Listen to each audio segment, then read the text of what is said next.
Mr. Chairman, this is a relatively straightforward, simple amendment that brings the flight attendants into harmonization relative to their rest period with the pilots. We are the only country in the world that does not give our flight attendants the same rest period we give our pilots, which on a personal level has caused a fair amount of consternation and difficulty for our flight attendants. But it's also, people have to understand what the definition of rest period means. It is from the moment the plane door opens to the moment it closes. So during a rest period, a flight attendant has to stand there and help people deplane, has to then get out of the airport, go to a motel, have some dinner or whatever it might be, have a night's rest for a couple of hours, whatever they can get up early to get prepared, get out the door, get back to the airport, get through security, and perform all their safety checks. This is a simple amendment. It is a 1-hour change so that they get the same period of time the pilots get to perform the safety issues that we want them to perform, that we count on them performing, that we hope they never have to perform. And again, it brings them into the same exact treatment as pilot gets and the same exact treatment that every other country in the world gives them. It is a reasonable and thoughtful and wonderfully drafted amendment that I would hope is accepted. With that, I yield back. Mr. Chairman. Is Mr. Capuano done? No. I'm all set. For anyone else wish to be heard on this amendment? Mr. Chairman. Mr. DeFazio. Thank you, Mr. Chairman. Mr. Chairman, I thank the gentleman for offering this amendment.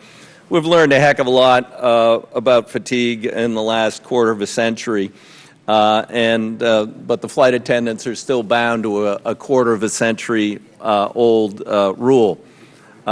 You know, I think it's an incredibly difficult job, but it's not just delivering things to the passengers, which is difficult enough, and keeping the passengers from engaging in fisticuffs over disputes. It's also when something goes wrong, the flight attendant is the one there in the cabin with you to get you out safe and alive. The pilots, they're up front, they're probably not going to be able to help, but the flight attendant can. And there are numerous instances where flight attendants have been absolutely critical. I just mentioned a few. American Airlines 1420, Little Rock overran the runway, U.S. Airways 1549, ditched in the Hudson River. We all remember that. We all remember Captain Sully, but also the flight attendants who got the people out of that plane safe and onto the wings. So no one drowned, you know, it was a miracle no one died in that flight. Asiana Flight 214 crash landed in San Francisco in 2013. These are just a few of the times that flight attendants have been the difference between life and death for passengers. Every day, they're there for us. Now, here's the way it works. You can work 14 hours, then you get an 8-hour break. Well, of course, you get an 8-hour break when you walk out of the plane. So then you get out of the airport, and then you get on the shuttle bus, and then you go to the hotel. And even if you can go immediately to sleep, and those of you who fly know, especially I fly across the country just about every week, you're a little jangled. You don't usually just like kind of conk out the second you get home. I don't know, maybe other people can. So I assume it's the same with flight attendants. Then they have to get up. They obviously have to, you know, get cleaned up, do all their preparations, get on the shuttle bus, go back to the airport, and show up at the plane. All that in 8 hours. So they sure as hell aren't getting 8 hours of rest. We know that. They've got 8 hours when they're not working, but it isn't 8 hours and includes a meaningful rest period.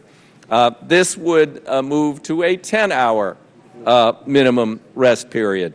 You know, and in fact, I fly frequently on Horizon Air, and they get a 10-hour rest period. That regional airline has recognized this problem. Now, I'm certain the airline's going to say, oh, it'll be scheduling, it'll be this, it'll be that. Well, you know, this is about safety, and it's also about humane treatment of employees. And, you know, I think this is long overdue, and I strongly support the amendment. Mr. Lobiondo. I think Mr. Capuano has again demonstrated his insight and brilliance with this amendment, and I strongly support it. Any other members wish to be heard? Mr. Lipinski? Yeah, I can't really add anything more to what the three gentlemen said. I think it's very important to support this. We understand it's not really 8 hours that they even get, so I strongly support this amendment. Mr. Hannah? I agree. I associate myself with everything I've heard so far, so I'm going to support this amendment. Any other members wish to be, Mr. Larson? Thank you, Mr. Chairman. I just know I support this amendment and remind Mr. Lobiando with Capuano, it just might be luck as well. Any other members wish to be heard? Seeing none, are there any amendments to the amendment? All those in favor of the amendment say aye. Aye. All those opposed, no. It appears the ayes have it. The amendment passes.